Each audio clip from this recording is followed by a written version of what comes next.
Nos últimos 2 anos, a Ordem dos Advogados do Brasil teve um papel importantíssimo na defesa da ética na política, na defesa da eficiência do Poder Judiciário. Quem não lembra da Operação TQQ, que cobrou mais trabalho dos juízes?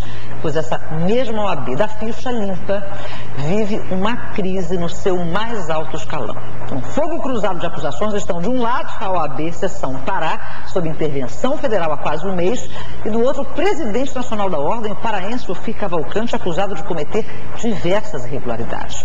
E é com o presidente afastado da OAB Pará, Jarbas Vasconcelos, que eu converso agora.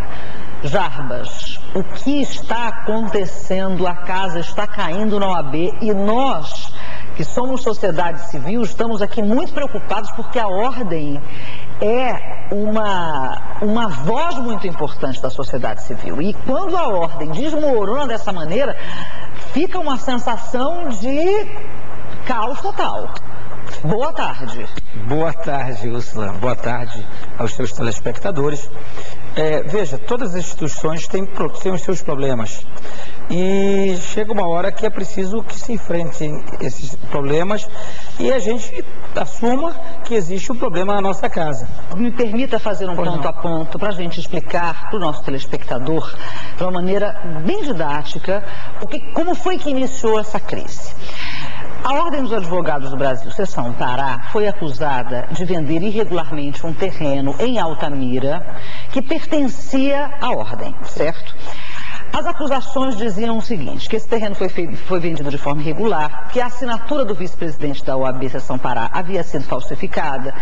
Houve depois uma denúncia dizendo que o seu nome estaria, quer dizer, que o seu cheque estaria envolvido nessa transação comercial, que haveria interesse seu, inclusive, na compra desse imóvel, porque o senhor montaria um escritório trabalhista, que é a sua área de atuação na advocacia, que o conselheiro Robério, o membro do conselho, né, o conselheiro Robério do Oliveira, teria comprado de dentro dessa transação irregular esse terreno por um valor muito menor do que o valor real desse imóvel e que essa venda estaria eivada de irregularidades. Aí começa toda a acusação em cima desta atual cúpula, digamos assim, de comando da OAB Pará. Então, o senhor deu essa entrevista, na verdade, contra-argumentando ou dando novas informações. Veja, na verdade, se pegou um caso que não teria, insisto nisso, nenhuma repercussão, fato que não teria nenhuma repercussão maior, nem dentro da Ordem. Mas essa não fosse exploração política do fato, a versão do fato. Veja, quem pediu ao Conselho Seccional que alienasse um terreno da OAB em Altamira, para que nós, ao alienarmos, comprássemos um de menor valor para construirmos uma sede, foi o presidente da subseção de Altamira, que é uma pessoa que além de advogado, é corretor de imóvel, representa o Cresce em Altamira. Lá em Altamira não é nenhuma empresa de corretagem de imóveis grande como a gente tem em Belém, tem lá, ou pelo menos não tinha na época. Então eles fizeram uma avaliação do terreno de aproximadamente, e essa expressão aproximadamente, R$350 mil, isto em abril, assim como o fez a subseção de Xinguara. Ambos os processos caminharam junto, foram ao Conselho. Eu não decidi nada sozinho, nem a diretoria. O Conselho decidiu pela aprovação.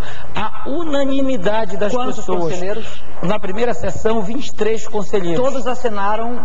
Todos autorizaram a venda. Foi feito um edital. Nós não temos, Úrsula, na nossa instituição até hoje, nenhum provimento, nenhuma norma que diga como deve ser alienado um bem.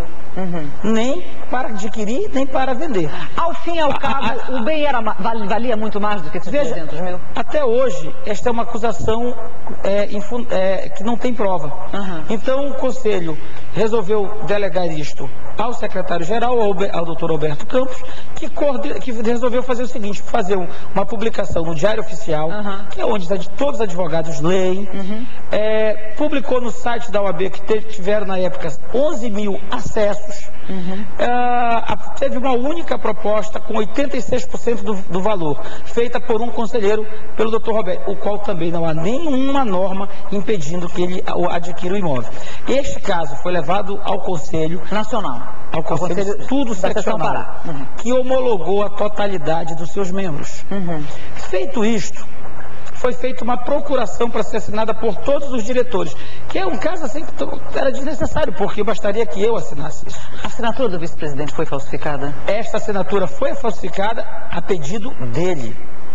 Por quê? Os fatos, no primeiro momento, estes fatos, esse caso da assinatura mostra muito bem o uso político desse fato e a armadilha em que eu fui enredado. Quem pede a venda desse bem é uma pessoa ligada ao grupo político do Dr. Ufi, o Dr. Otacílio Altamira.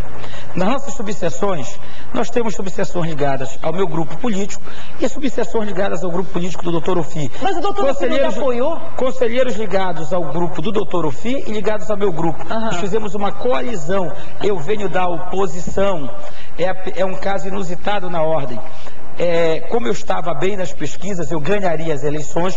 O Dr. Ufi, se perdesse as eleições, não seria presidente nacional. Então ele me propôs um acordo em que nós dividíssemos o Conselho Seccional, as subseções do interior, portanto conciliássemos em nome do interesse do Estado para que viabilizasse a eleição dele a presidente nacional.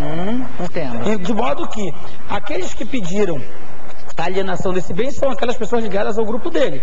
Aqueles que aprovaram no Conselho também são as pessoas ligadas ao grupo dele. Foi vítima de uma armadilha. Política, não há nenhuma dúvida quanto a isso. Inclusive, o doutor Robério, que faz parte de um escritório que tem 70 anos em Belém, dos mais tradicionais, a esta notícia, ao chegar aquilo que se tornou o jornal, o Diário Oficial da OAB, que é o jornal da família Barbalho, a família do Dr. Robério publicou uma nota pública no jornal dizendo o seguinte, que se era para ter alguma nódoa naquela venda, e se aquele terreno valia mais ou menos, não interessava. Eles iam renunciar e pedir a desistência, como de fato pediram. Agora vamos voltar. E neste mesmo momento, o vice-presidente da assinatura falsificada. A minha assinatura é falsa. E durante todo esse tempo ficou aquela peste, eu segui bem. Mas se o doutor Robério é do grupo político do presidente, quem falsificou essa assinatura ou mandou falsificar pode ter sido o presidente. Só recentemente, no curso desse processo, que eu acreditava sempre na ponderação, na conciliação, no diálogo, crente de que nenhum prejuízo houve, porque não houve mesmo. Nós desfizemos essa venda, não sobrou nenhum prejuízo, o patrimônio da ordem está intocável. Mas o doutor Ufi resolveu avocar o processo para o Conselho Federal.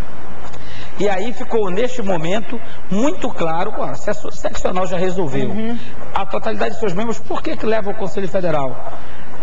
O doutor Ufi mesmo disse, não, mas nós estamos levando, mas não vai acontecer nada. E de repente vem a intervenção. E de repente vem um processo que se afunila para intervenção claramente política. Neste momento eu peguei... Eu só quero fazer uma pequena pausa, nós já estamos aqui com 9 minutos.